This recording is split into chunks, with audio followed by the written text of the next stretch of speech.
Are के विज्ञान PG महाविद्यालय में आपका हार्दिक स्वागत है। आज क्लास स्टार्ट हो रही है आपकी बीकॉम थर्ड ईयर। यूनिट चल रही है अपने 5, चैप्टर नंबर 13। चैप्टर का नाम है कॉस्ट ऑफ कैपिटल अर्थात पूंजी की लागत। पूंजी की लागत या पूंजी से आपको क्या अर्थ है? पूंजी का अर्थ बताइए। अर्थ होता है पूंजी का जो अपन व्यवसाय स्टार्ट करते हैं, अब स्टार्ट करने पर उसके अंदर जो धन निवेश किया जाता है, स्टार्टिंग के अंदर जो धन डाला जाता है, धन से जो पूंजी से स्टार्ट किया जाता है।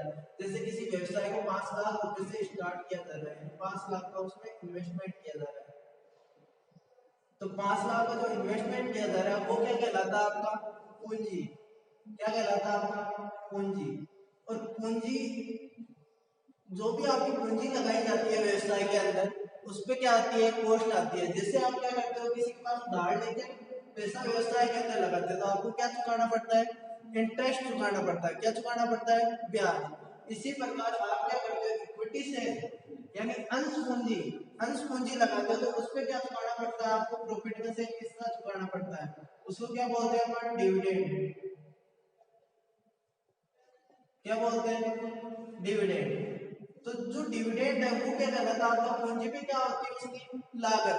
जो भी पूंजी लगाई जाती है उस पे क्या निकलती है? हमेशा एक लागत आती है। उधार लेके आ गए तो उसमें क्या चुकाना पड़ेगा? ब्याज। यदि किसी के पास कोई पूंजी इन्वेस्टमेंट करता है, अपनी पूंजी लगाता है कोई बाहरी व्यक्ति, तो वो क्या लेगा? अपने पास में प्रॉफिट में हिस्सा लेगा। उसे क्या बोलते हैं अपन? डिविडेंड।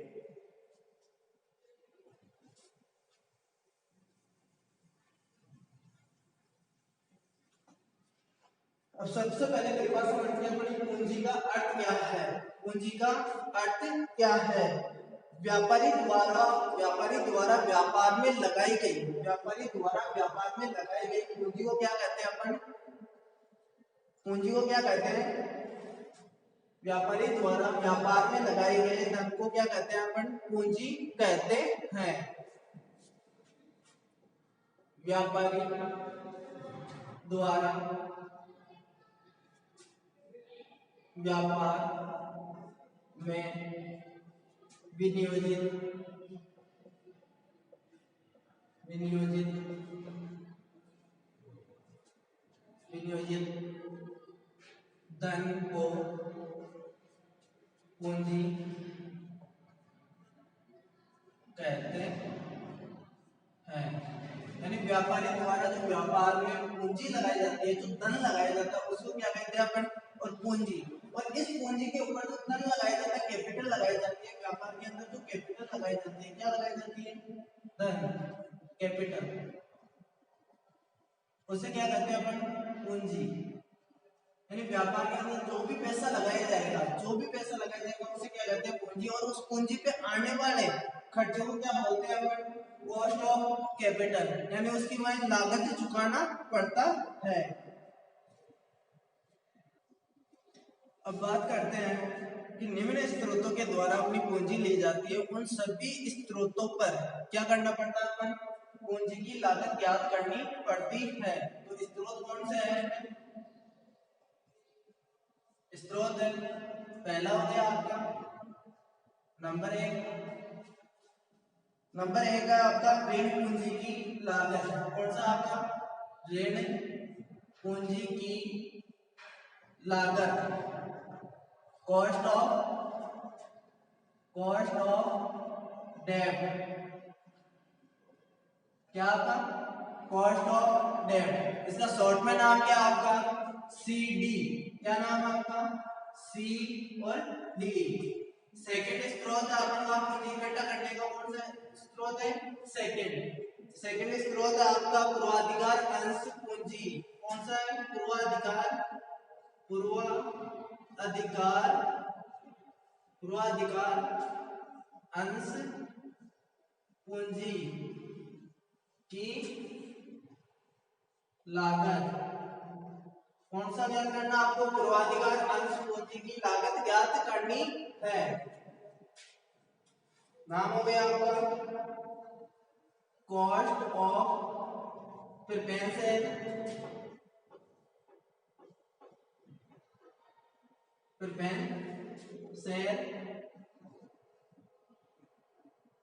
कैपिटल। सेकंड कौन सा हुआ, कॉस्ट ऑफ प्रिफरेंशियल कैपिटल।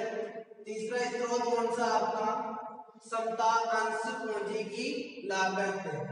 तीसरा स्रोत है आपका समता अंश पूंजी की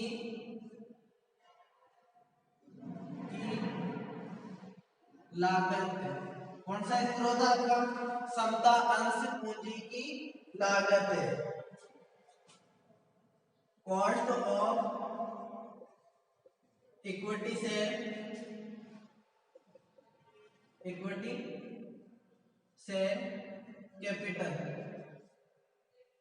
तीसरा कौन सा आपका, समता अंश पूंजी की लागत है, cost of equity share capital. इसके अंदर चौथा स्रोत होता है आपका प्रतिधारित अर्जनों की लागत। प्रतिधारित अर्जनों की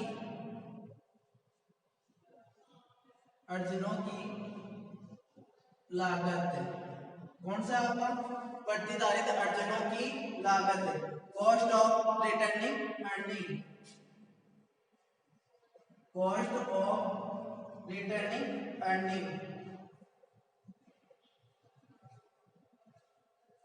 रिटर्निंग अर्निंग। कौन सा है, कॉस्ट ऑफ रिटर्निंग अर्निंग। अब आपके पास में पूंजी इकट्ठा, किसी व्यवसाय में आप क्या करते हो, व्यवसाय के अंदर धन इन्वेस्टमेंट करते हो, तो कहां से आपको पूंजी प्राप्त हो सकती है, कहां से आपको पूंजी प्राप्त हो सकती है। पहला तरीका है आपके पास में पूंजी इकट्ठा करने का, ऋण पूंजी की लागत। यानी आप किसी के पास क्या ले सकते हो, लोन ले सकते हो, लॉन्ग टर्म लोन ले सकते हो, उसको क्या बोलते हैं, ऋण पूंजी की लागत है। कॉस्ट ऑफ डेब्ट, इस पे क्या चुकाना पड़ता है आपको, इंटरेस्ट। क्या चुकाना पड़ता है आपको, इंटरेस्ट चुकाना पड़ेगा। जो भी आपकी पूंजी लागत आएगी ऋण संबंधी, तो वो क्या कहलाती है, क्या चुकाते हो आप, उसका इंटरेस्ट चुकाते हो। सेकंड तरीका आपका पूंजी इकट्ठा करने का, पूर्वाधिकार अंश पूंजी। यानी पूर्वाधिकार अंशों के द्वारा आप क्या कर सकते हो, पूंजी लगा सकते हो किस व्यवसाय के अंदर। उस पे क्या मिलेगा आपको, डिविडेंड। क्या मिलेगा, डिविडेंड। क्या मिलेगा आपको, डिविडेंड मिलेगा। इसके बाद में तीसरा गुण आपके समता अंश पूंजी, यानी समता अंश पूंजी के द्वारा भी आप क्या कर सकते हो, पूंजी लगा सकते हो किसी व्यवसाय में, उसपे क्या मिलेगा आपको, डिविडेंड। इसी प्रकार प्रतिधारित अर्जनों की सहायता से क्या लगा सकते हो आप, पूंजी लगा सकते हो, उसमें क्या मिलेगा आपको, प्रॉफिट मिलता है, प्रॉफिट का हिस्सा मिलेगा। इस प्रकार आपके पास में कितने स्रोत हो गए पूंजी लगाने के व्यापार में, 4 स्रोत हो गए। पहला आपका ऋण पूंजी की लागत, दूसरा है पूर्वाधिकार अंश पूंजी की लागत, समता अंश पूंजी की लागत और प्रतिधारित अर्जनों की लागत। इस प्रकार आपको क्या करना है, जिस प्रकार से जो भी पूंजी लगा रहे व्यवसाय में, उन सभी पे क्या करनी पड़ती है, अपन को कॉस्ट ज्ञात करनी पड़ती है। क्या निकालनी पड़ती है, कॉस्ट। तो व्यापारी क्या करता है, जब भी व्यवसाय स्टार्ट करता है उसके पास में पूंजी का क्या रहता है, अभाव रहता है, और वो पूंजी इकट्ठा करने के लिए क्या करता है, ऋण पत्र जारी करता है, तो उनके द्वारा उनकी कॉस्ट निकलती है। उसी प्रकार पूर्वाधिकार और उसी प्रकार समता अंश, और उसके बाद में चौथा है आपके प्रतिधारित अर्जनों की लागत। तो इन सब पे अपन को क्या करनी है, कॉस्ट ज्ञात करनी है।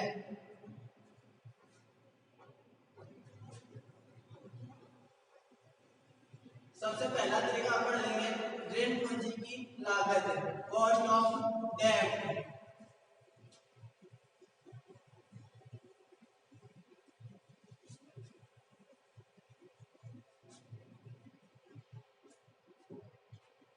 ऋण पूंजी का तात्पर्य है,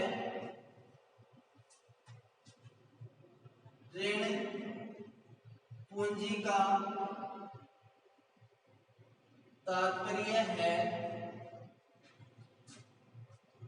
दीर्घकालीन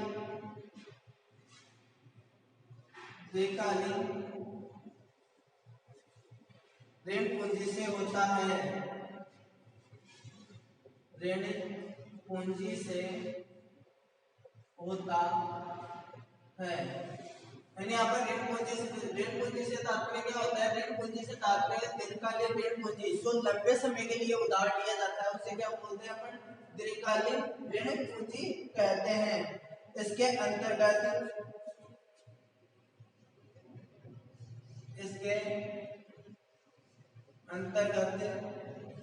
इसके अंतर्गत ऋण पत्रों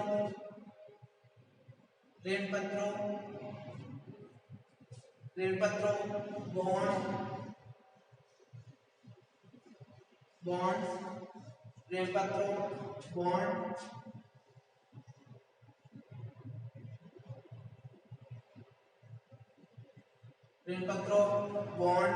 दीर्घकालीन ऋणों को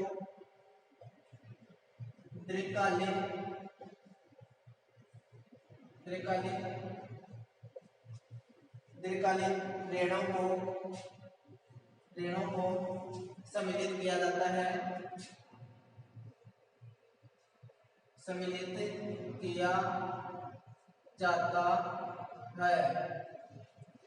पहला स्रोत अपना पूंजी इकट्ठा करने का ऋण पूंजी की लागत है। तो सबसे पहले अपन कॉस्ट ऑफ डेब्ट ज्ञात करते हैं। तो कॉस्ट ऑफ डेब्ट में किस चीज को शामिल करते हैं अपन?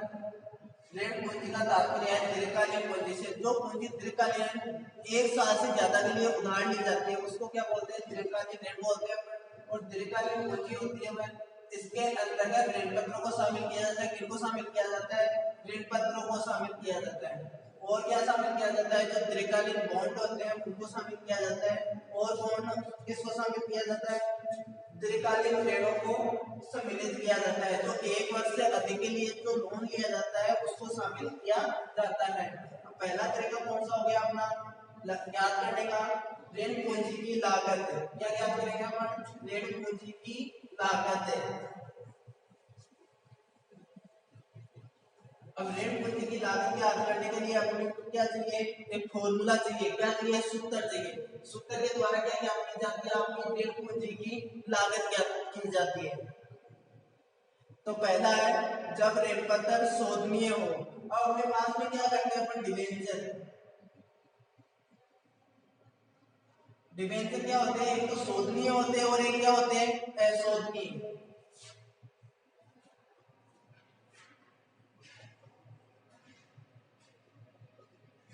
शोधनीय और अशोधनीय।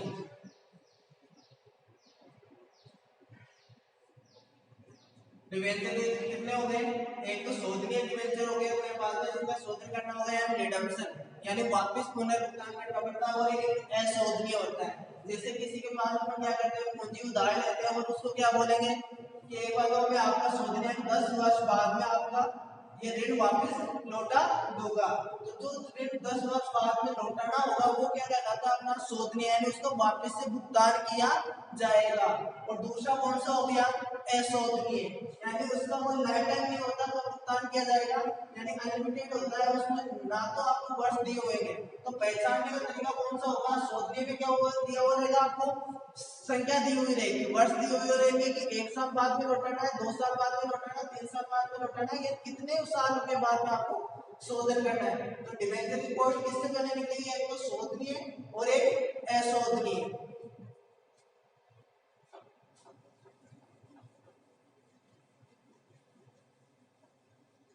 तो पहला हो गया जब ऋण पत्र अपने पास में कौन से हो? अशोधनीय ऋण पत्र हो। पहला कौन सा तरीका हो गया? जब ऋण पत्र अशोधनीय हो।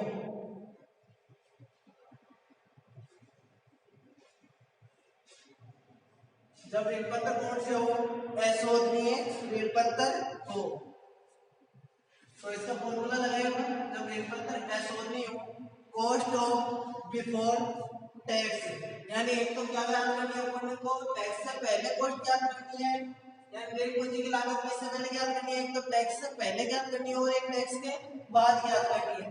तो पहला तरीका अपना कॉस्ट ऑफ यानी अपन क्या नाम दे रहे हैं? कॉस्ट ऑफ डेब्ट को क्या नाम दे रहे हैं? सीडी। तो क्या हो जाएगा? CD before tax. CD before tax यानी कॉस्ट ऑफ डेब्ट बिफोर टैक्स यानी टैक्स से पहले कॉस्ट ऑफ डेब्ट ऋण पूंजी की लागत टैक्स से पहले क्या होगी। तो इसके लिए अपने पास में फॉर्मूला है कौन सा? I upon NP into 100। Formula क्या हुआ आपके पास में, cost of debt before tax I/NP into 100। इसके बाद में सेकंड फॉर्मूला है इसका, सेकंड फॉर्मूला है कौन सा, जब ऋण पत्र शोधनीय हो, जब ऋण पत्र शोधनीय हो, जब ऋण पत्र शोधनीय हो।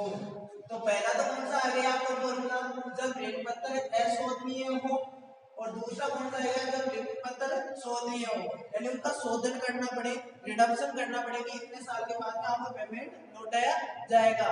तो उसके लिए क्या फॉर्मूला होगा आपका, CD before tax, CD before tax, यानी cost of debenture before tax, कम से कम जब ऋण पत्र शोधनीय हो। तो अपना फॉर्मूला क्या होगा अपने पास में, I plus NP minus NP divide by N upon MP plus NP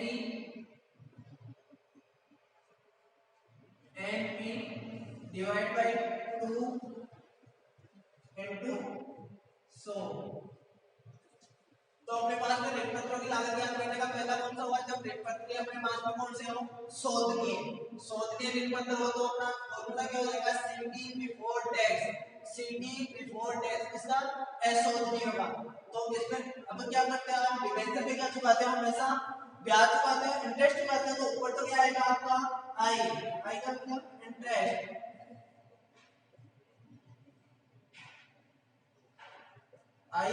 interest हो गया आपका, और नीचे एनपी का मतलब नेट प्रोफिट, यानी जब आप ऋण पत्र क्या गए थे, इश्यू किए थे, उस समय उसका मूल्य क्या था, यानी खर्चा घटाने के बाद नेट प्रोफिट, यानी इश्यू करने पे जैसे ऋण पत्र अपने कितने का है, 100 रुपए लिया, अब इसको इश्यू किया गया तो 100 रुपए में अपन क्या करते हैं, इश्यू सब मूल्य में करते हैं, 100 रुपए में करते हैं, एक क्या करते हैं, उसमें इश्यू करने की जो कॉस्ट आती है, इश्यू करने की कॉस्ट, यानी उसको प्रिंट करवाने का खर्चा आता है या अदर कॉस्ट आ जाती है, इनसे 2 रुपए आगे, तो अपने कितना प्राप्त हुआ, 98 रुपए। तो 98 क्या होगा अपना नेट प्रोसीड्स, तो इसका क्या होगा नेट प्रोसीड्स,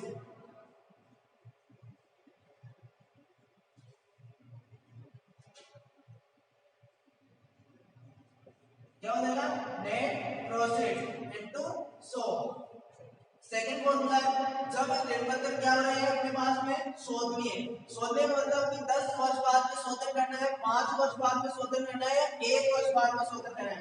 जब शोधनीय का नाम आ जाता है और उसके बाद में यदि कॉस्ट ज्ञात की जाती है तो फॉर्मूला क्या हो जाता है आपका, चेंज हो जाता है। तो उसमें क्या होगा आपका I प्लस एम यानी मैच्योर वैल्यू, जब शोधन करना है उस दिन उस डिबेंचर का मूल्य क्या रहेगा, जैसे अपन ने 100 में इश्यू कर दिया डिबेंचर, अब जिस दिन शोधन करना होगा, इसका जिस दिन शोधन करना होगा, पुनः भुगतान करना होगा, उस दिन 110 पे करना होगा या 120 पे करना होगा या 98 पे करना होगा, वो तो शोधन की शर्तों में निर्धारित होता है आपका। तो उसको क्या बोलते हैं मैच्योर वैल्यू। अब कभी तो क्वेश्चन में बोलेगा आपको कि तो आपको 100 का डिबेंचर को कितने का रहेगा, लास्ट में 110 में आपको क्या करना होगा, भुगतान करना होगा, तो वो तो क्या होगी आपकी मैच्योर वैल्यू हो गई।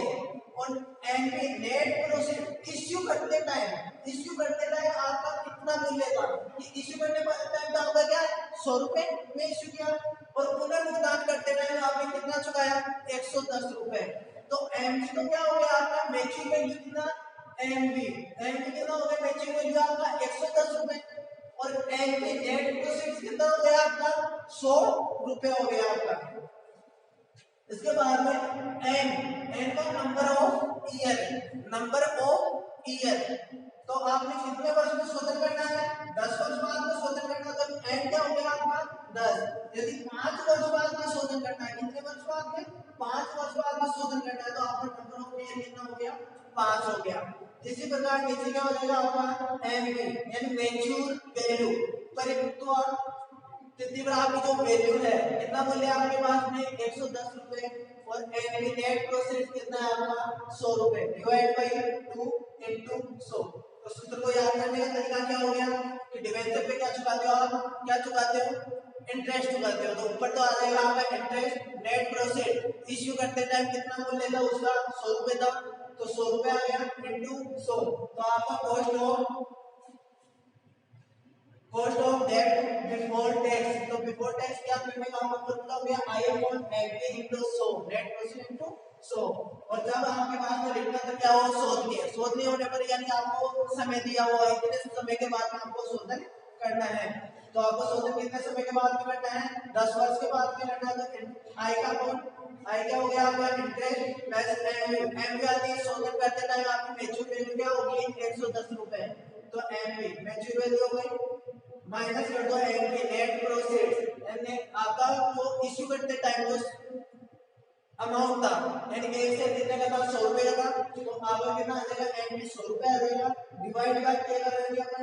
एनपी मैच्योर वैल्यू प्लस यहां पे क्या आपका minus NP minus NP upon N. तो नीचे क्या आ जाएगा आपका? NP plus NP divide by 2 यानी एवरेज का अर्थ है इनटू 100। अब आपका बात होती है कि आपने एक तो रेलपत्रों की लागत एस शोधने की आपकी और एक इसकी शोधने की, वो किससे पहले ज्ञात किया आपने? Before tax. किससे? Before tax. बिफोर टैक्स यदि आफ्टर करना हो, यहाँ पे कॉस्ट ऑफ डेब्ट क्या करना हो? आफ्टर आफ्टर टैक्स ज्ञात करना हो या टैक्स के बाद। और यहाँ पे कॉस्ट ऑफ डेब्ट कौन से ज्ञात करना हो? After tax. तो इसमें चेंज कितना सा हो जाएगा आपके पास में? आपके पास में चेंज इतना ही होगा कि आफ्टर टैक्स ज्ञात करना चाहते हो। क्या करना चाहते हो आप? आफ्टर टैक्स क्या ज्ञात करना चाहते हो? After tax.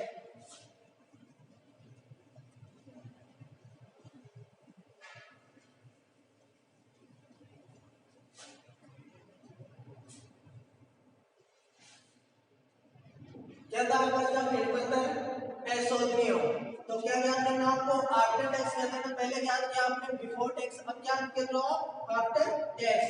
तो CD after tax cost of debt after tax. तो आपके पास में क्या है? अशोधनीय वर्ष तो कोई दिया हुआ नहीं है, कितने साल के बाद में आपको शोधन करना है। तो आपको फॉर्मूला क्या हो जाएगा? आई अपॉन एनपी इनटू 100 यानी जो आपका किसका था? शोधनीय बिफोर टैक्स का था, वही फॉर्मूला रहेगा। वैसे चेंज इतना सा होगा आपके पास में 1 माइनस टैक्स रेट। क्या हो जाएगा चेंज आपका? 1 माइनस टैक्स रेट। क्या हो गया आपका? जब ऋणपत्र क्या रहेगा? अशोधनीय रहेगा, अशोधनीय। और कॉस्ट कौन से ज्ञात करनी है? After tax. तो आपका फॉर्मूला क्या हो जाएगा? I upon NP into 100 divide by I upon NP into 100 minus कर दो आप इनटू कर दो 1 माइनस टैक्स रेट। किससे इनटू करोगे आप? 1 माइनस टैक्स रेट से। इसी प्रकार आपके पास में सेकंड था जब ऋणपत्र शोधनीय हो। क्या हो आपके पास में? ऋणपत्र शोधनीय हो। तो cost of debt after tax क्या हो जाएगा? आपका फॉर्मूला क्या हो जाएगा? आई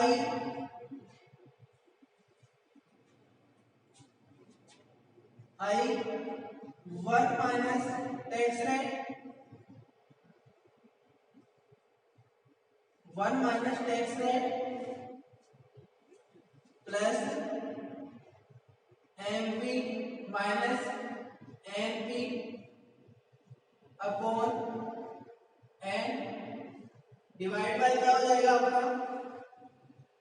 MP plus NP divide by 2 into 100।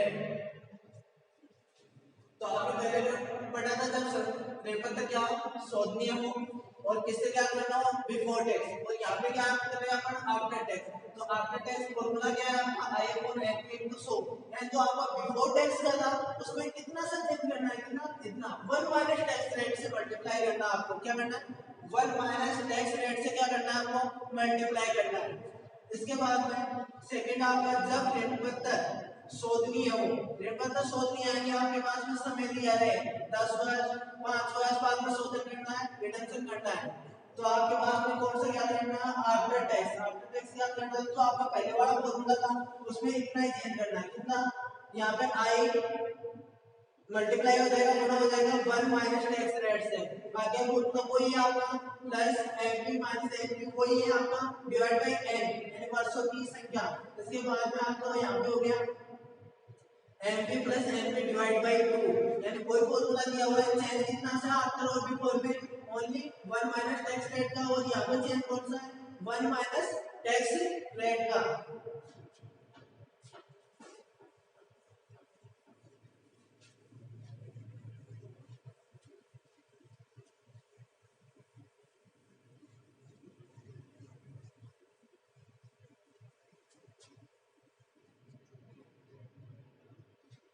अब आपने देखा कि सूत्र प्रयोग करते टाइम बहुत सी शॉर्टकट आई है, तो शॉर्टकट का नाम लिख लीजिए आप। आई बराबर क्या होगा आपका एनुअल इंटरेस्ट, यानी सालाना आप कितना इंटरेस्ट चुका रहे हो, एनुअल इंटरेस्ट। यानी सूत्र था आपका before tax I upon N into 100। Okay, तो आपका आई हो गया आपका एनुअल इंटरेस्ट, यानी आपको आप इंटरेस्ट चुका रहे हो वो हो गया आपका। उसके बाद में हो गया आपका एनपी, एनपी एनपी का हुआ नेट प्रोसीड्स, नेट प्रोसीड्स।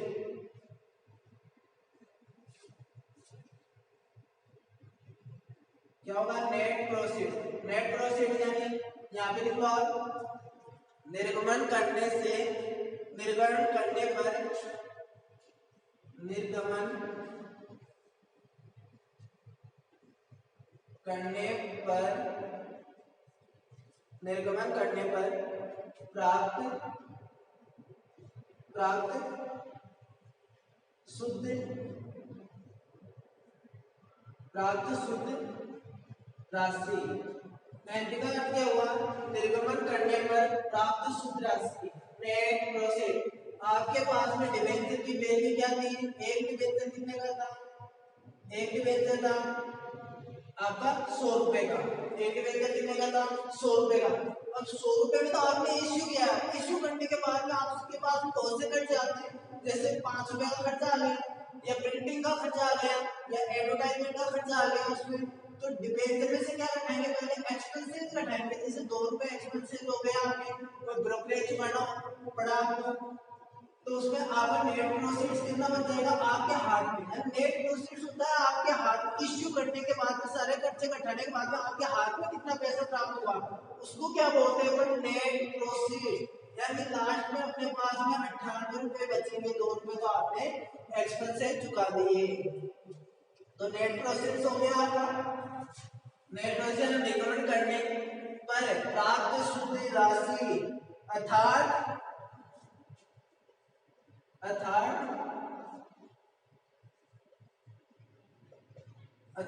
खर्चा घटाने के बाद, खर्चा घटाने के बाद प्राप्त शुद्ध राशि।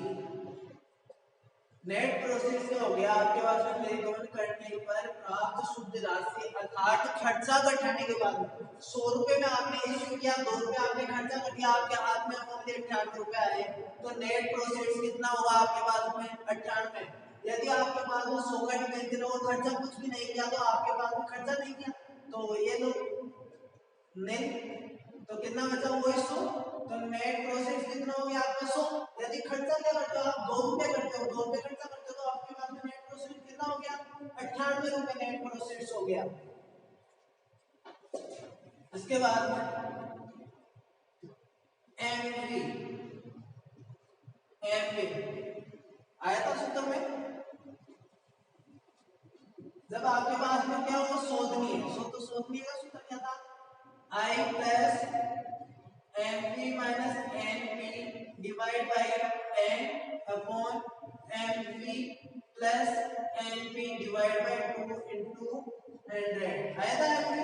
यानी आई का आपने समझ लिया, आई का एनुअल इंटरेस्ट हो गया एन पी नेट से खर्चा घटाने के बाद, इश्यू करने के बाद जो पैसा आया उसमें से खर्चा घटाने के बाद में आपके पास जो पैसा बचा वो एनपी होगा, इंटरेस्ट आप निकाल ही लोगे। उसके बाद में क्या बचा आपके पास में शॉर्टकट एमपी मैच्योर वैल्यू,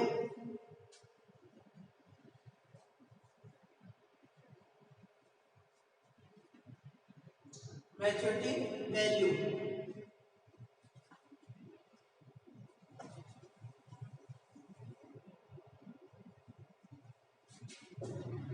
क्या आपके पास में मैच्योरिटी वैल्यू, यानी आपने 100 रुपए के अंदर क्या किया, आपने डिबेंचर इशू किया और 10 वर्ष के बाद में आपको शोधन करना होगा, उसका पेमेंट लौटाना होगा। तो पेमेंट का ये बताओ, जैसे 1 रुपया का मूल्य बढ़ा 1998 1 रुपए की वैल्यू बहुत थी, लेकिन आज 1 रुपए की वैल्यू कम हो गई। जैसे आटा ना चलता था आपके 50 पैसा चलता था 1998 में, उसकी बहुत वैल्यू थी, आज 50 पैसा बंद कर दिया गया क्योंकि उसकी वैल्यू नहीं रही है। तो उसी प्रकार क्या करते हैं, जैसे डिबेंचर अपने क्या इसमें लिया था 100 रुपए में इश्यू किया था, तो उसको रिडम्पशन करना होगा, पेमेंट करना होगा, तो कितने में करना होगा, 110 में करना होगा, या 105 में भी करना पड़ सकता है, या 98 में भी करना पड़ सकता है। तो जो मैच्योर वैल्यू है वो मैच्योर वैल्यू कौन सी आपकी, 100 में क्या किया आपने इश्यू और लास्ट टाइम उसको पेमेंट कितना कर रहे हैं 110 रुपए, तो मैच्योर वैल्यू क्या होगी आपकी 110 रुपए एमपी होगी मैच्योर वैल्यू। इसके बाद में लास्ट बचा आपका एन, तो सूत्र में देखा होगा आपने N number of year, number of year to maturity. क्या होगा आपके पास में number of year to maturity, यानी आपने आई का हो गया आपका एनुअल इंटरेस्ट, एनपी का हो गया नेट प्रोसेस, उसके बाद में एमपी का हो गया मैच्योरिटी वैल्यू, उसके बाद में एन का हो गया number of year of maturity. यानी आपको जो शोधन का वर्ष दिया हुआ है 5 साल बाद में शोधन करना है, या 10 साल बाद में शोधन करना है, या 15 साल बाद में शोधन करना है, तो मैच्योरिटी यानी आपको 10 वर्ष दे रखा है, तो नंबर ऑफ ईयर क्या हो जाएगा आपका एन हो जाएगा।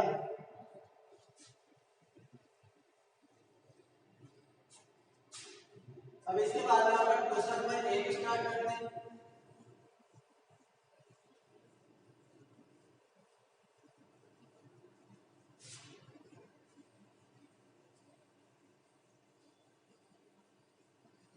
सबसे पहले क्या याद करेगा अपन, cost of debt,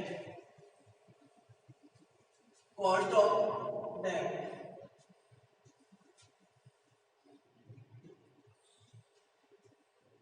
question number 1, आपको क्वेश्चन दिया हुआ है, आपके पास में डिवेंचर कितने दिए हुए हैं, डिवेंचर दिए हुए हैं आपके पास में 5 लाख, या नंबर ऑफ डिवेंचर, डिवेंचरों की संख्या कितनी दी हुई है 5 लाख डिवेंचर आपके पास में, और एक डिवेंचर का मूल्य क्या दिया हुआ है, प्राइस, प्राइस कितनी है आपके पास में 100 रुपए। कितने प्राइस है आपके पास में 100 रुपए प्राइस है, और आपको शोधन का वर्ष दे रखा है, कितने वर्ष बाद में शोधन करना है आपको, शोधन शोधन कितने वर्ष बाद में करना है आपको, 10 वर्ष बाद में शोधनी है, 10 वर्ष। डिवेंचर देखिए आपके पास में 5 लाख, संख्या कितनी है 5 लाख, या प्राइस है आपके पास में 100 रुपए, और शोधन कितना करना है आपको 10 वर्ष पश्चात, और आपको एक्सपेंसेस दे रखा है, एक्सपेंसेस कितना दे रखा है, एक्सपेंसेस दे रखा है, वो सभी डिवेंचर पे एक्सपेंसेस देगा आपको 10,000 रुपए एक्सपेंसेस हो गया, उसका टोटल खर्चा कितना हो गया इनको इश्यू करने में 10,000 रुपए। ये आपका क्वेश्चन है, आपको निकालनी है कॉस्ट ऑफ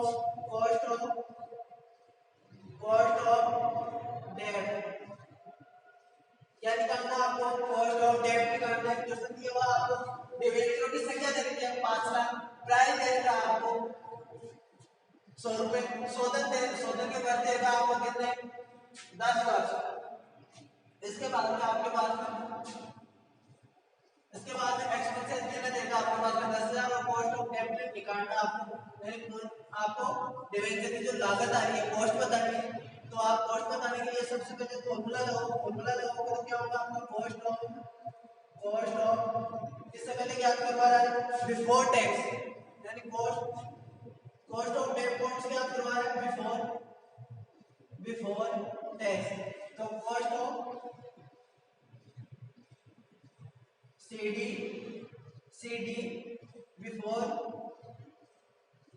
बिफोर टैक्स कौन सी याद करवा रहे हैं CD बिफोर टैक्स।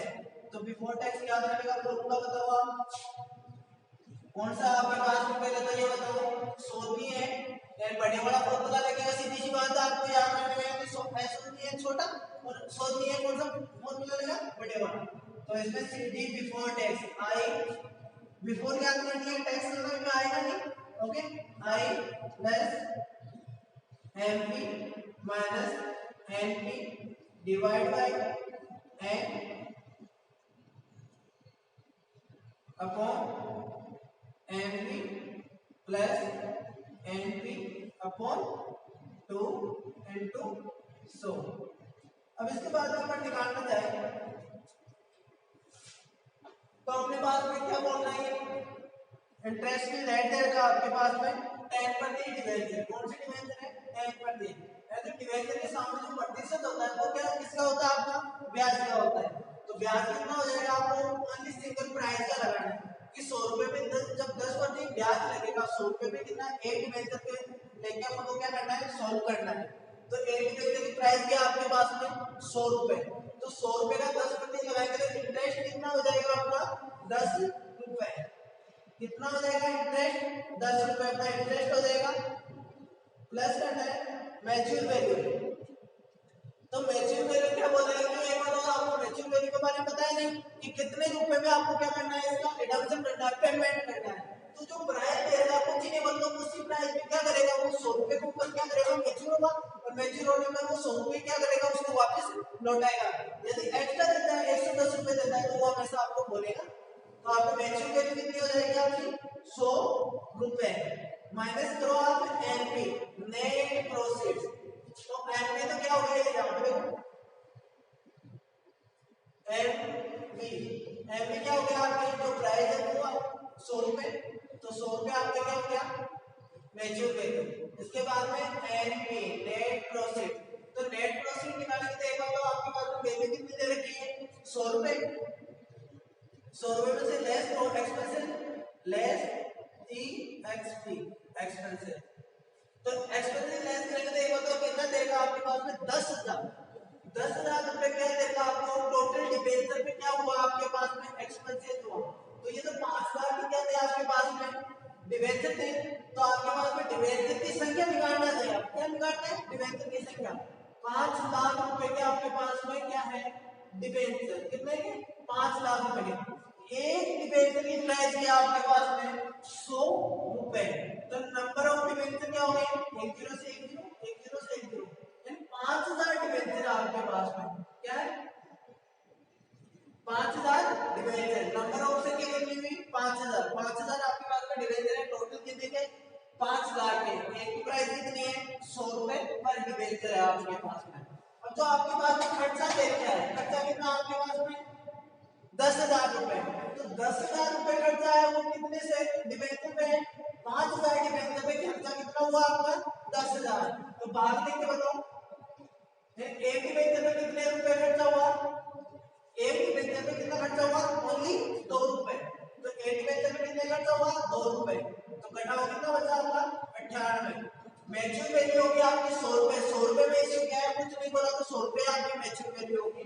उसके बाद में नेट प्रोसीड यानी उसको इश्यू करने में कितना रुपए प्राप्त हुआ हाथ में तक कितना रुपए प्राप्त हुए 100 रुपए में इसने इश्यू किया 2 रुपए इसका क्या हो गया खर्चा हो गया पर से पर डिबेंचर कितना खर्चा हुआ 2 रुपए। तो 98 रुपए इसमें क्या बच गए नेट प्रोसीड। तो नेट प्रोसीड कितना हो गया आपके 98 रुपए डिवाइड बाय क्या लेंगे n। तो n कहां पे देखा है शोधन के वर्ष, शोधन के वर्ष यहाँ पे दिए हुए, शोधन के वर्ष यहाँ पे दिए हैं 10 वर्ष पश्चात इसको क्या करेगा, शोधन करेगा। कितने वर्ष पश्चात, 10 वर्ष पश्चात।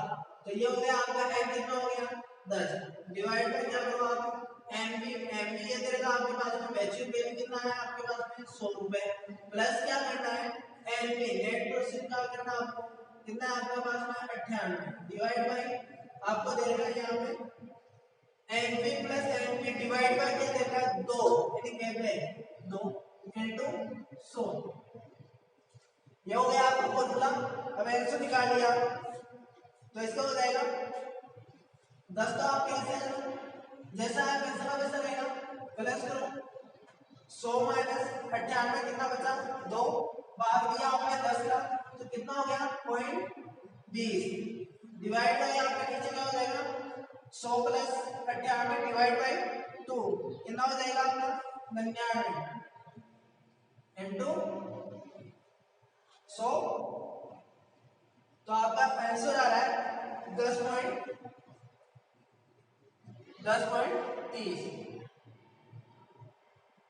तो आपकी कॉस्ट क्या आ रही है 10.30 रुपए। इस प्रकार कॉस्ट ऑफ डिवेंचर ज्ञात हो गया होगा। कॉस्ट ऑफ डिवेंचर और आपको क्या करना है बिफोर टैक्स, बिफोर टैक्स में cost of debenture before tax आई हो गया अपना इंटरेस्ट एंड डिवेंचर को कितने में भुगतान कर रहे हैं। एनपी नेट प्रोसेस हाथ में कितना पैसा आएगा इशू करते टाइम एनपी नेट प्रोसेस आपका एन का हो गया जो आपकी मैच्योर वैल्यू है, मैच्योर वैल्यू कितनी है आपकी 10 रुपए एन हो गया। एक्सपेंसेस देगा तो आपको 10,000, 10,000 किसमें देगा टोटल एक्सपेंसेस 10,000 देगा तो 5,000 डिवेंचर 5 लाख के 100 का एक तो एक मतलब 5,000 डिवेंचर हो गए 5,000 का भाग दिया तो एक डिवेंचर पे खर्चा कितना आएगा 2 रुपए। तो 100 में से 2 रुपए के तो 98 रुपए को क्या हाथ में प्राप्त हुए तो नेट प्रोसेस हो गया डिवाइड बाय इनका रिडक्शन कितना करना है 10 वर्ष पश्चात नीचे हो गया MP plus NP divide by 2 into 100। तो आपके पास में क्या गया 10.30।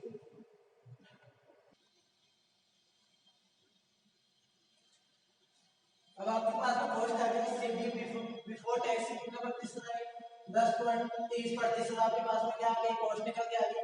अब इसी जो आपको क्वेश्चन दिया हुआ है इसी से क्या निकालेंगे आफ्टर का निकाल के देखते हैं।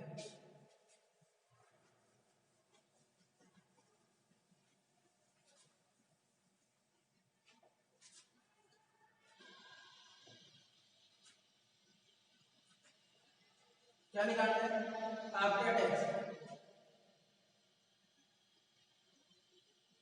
कौन सा निकालना कॉस्ट ऑफ डेब्ट after tax NCD after tax निकाल के देखें तो आपको टैक्स रेट दे रहा है यहाँ पे टैक्स रेट दे रखा आपको 50%। कितना टैक्स रेट है आपके पास में टैक्स रेट यानी आपके क्वेश्चन में चेंज कितना होगा आपके पास में डिवेंचर दिए है 10% और डिवेंचर है कितने 5 लाख के तो आपके पास में नंबर ऑफ डिवेंचर कितने रहेंगे आपके पास में नंबर ऑफ डिवेंचर 5 लाख के डिवेंचर है 100 रुपए वाला डिवेंचर है कितने हो गए 5,000 डिवेंचर हो गए आपके पास में नंबर ऑफ डिवेंचर 5,000। वही आपके पास में शोधनीय के पास कितने दिए हुए 10 वर्ष यानी शोधनीय है आपके पास में।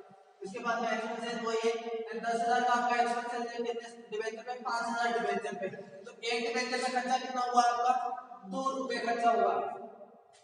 इसके बाद में आपको दे दिया यहाँ पे क्या निकालना आपको सीडी आफ्टर टैक्स यानी पहले बिफोर ज्ञात करवाना एक क्वेश्चन देके आपको बिफोर भी ज्ञात करवा सकता है और आफ्टर भी ज्ञात करवा सकता है। तो आपको क्या दी है टैक्स रेट कितनी दी हुई है 50% कितना दी हुई है 50% टैक्स रेट दी हुई है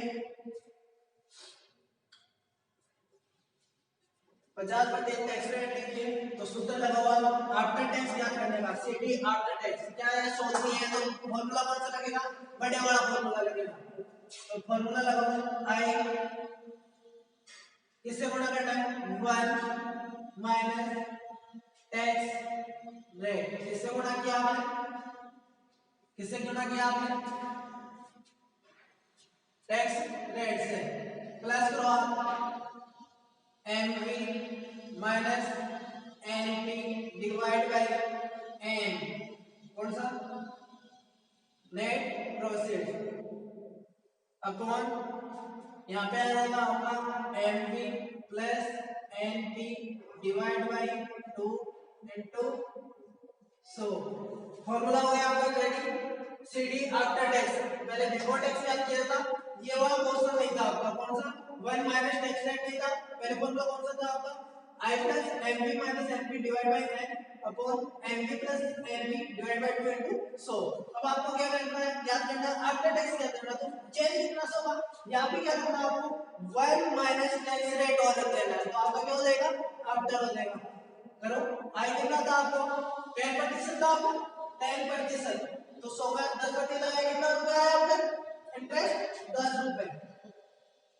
अब क्या हो जाएगा 1 minus tax rate, tax rate कितना है 50%, तो किसमें है प्रतिशत, तो टैक्स रेट को प्रतिशत को हटाओगे तो क्या हो जाएगा 100 का भाग देंगे, ये आपके पास में क्या है 50%, कितना है 50%, तो प्रतिशत को मूल्य में बदलना चाहे तो 100 का भाग देंगे, 100 का भाग देंगे तो क्या आ जाएगा आपके पास में 0.50, क्या रहेगा आपका टैक्स यदि कितना में देखते हैं तो 0.50 प्लस क्या हो जाएगा आपका MP mature value, mature value कितनी है आपके पास में, मैच्योर कुछ नहीं होगा आपके पास में, मैच्योर जो इश्यू किया वो वैल्यू क्या रहेगी आपके पास में मैच्योर, यानी 100 रुपए आपकी क्या होगी मैच्योर वैल्यू माइनस करो नेट प्रोसेस, नेट प्रोसेस का मतलब जो आपने इश्यू किया 100 रुपए में आपने इश्यू किया 2 रुपए पर डिबेंचर, 2 रुपए पर डिबेंचर आपने क्या कर दिया खर्चा कर दिया, तो आपके पास में कितना बचा 98 रुपए, कितना बचा 98 रुपए आपका नेट प्रोसेस, यानी आपके हाथ में कितना है इश्यू 100 में कर दिया, हाथ में कितने आया 2 रुपए खर्चा हो गया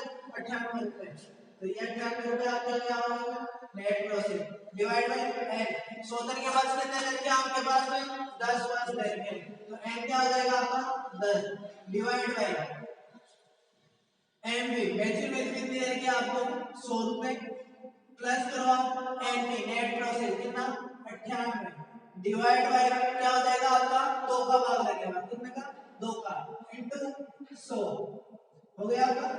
अब यहां पे देखो 10 गुणा करो कितना हो गया, एक में से 0.50 गया कितना बचा 0.50, 0.50 को 10 से मल्टीप्लाई करोगे कितना आएगा आपका 5, कितना आएगा 5, 1 माइनस 0.50 कितना बचा 0.50 का 0.50 को गुणा किया 10 से कितना बचा 5 प्लस 100 माइनस 98 कितना बचा 2 डिवाइड बाई 10, तो कितना हो गया आपके पास में 0.20, कितना हुआ 0.20, नीचे देखते हैं तो यहाँ पे 100 प्लस 98 डिवाइड बाई 2, तो कितना होगा आपके पास में 99 इंटू 100, तो आपके पास में कितना आया 5.25, कितना है 5.25। अब आप देखते हो तो बिफोर टैक्स पहले क्या हुआ बिफोर टैक्स आपका कितना आया था 10.30 आया था, और आफ्टर टैक्स क्या किया तो आपकी कॉस्ट क्या आई आपकी 5.25। ओके नेक्स्ट वीडियो में मिलते हैं।